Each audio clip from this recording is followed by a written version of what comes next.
Mato Grosso, que já esteve em greve, numa única greve, 7 meses e 13 dias, um recorte histórico da classe trabalhadora e não só do judiciário. Nós que estamos com corte de ponto no TRT de Mato Grosso, há quase 40 dias com corte de ponto. Na greve anterior nós tivemos 31 dias de corte de ponto, que não recebemos até hoje.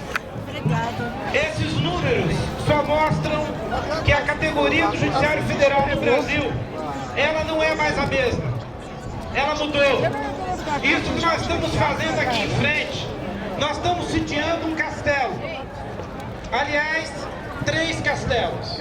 Nós estamos sitiando reis e rainhas. Nós estamos aqui sitiando o Renan, o rei, a rainha Dilma e aquele plebeu chamado Lewandowski, que aquilo não é rei. Entrou pela porta do fundo.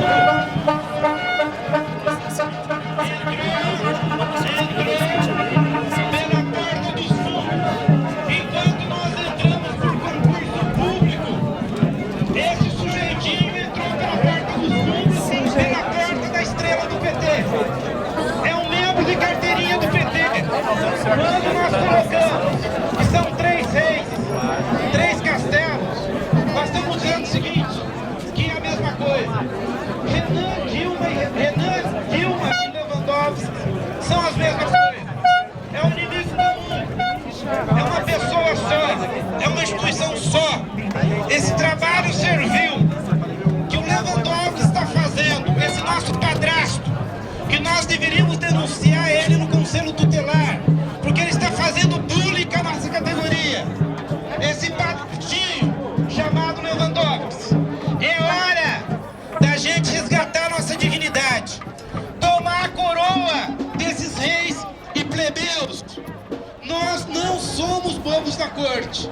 Se há alguém que é bobo da corte, está aí dentro, e aquele sujeitinho que entrou pela porta dos fundos. Vamos continuar nosso movimento. Nós não vamos ceder 1 milímetro até que as coroas caiam e que o veto caia.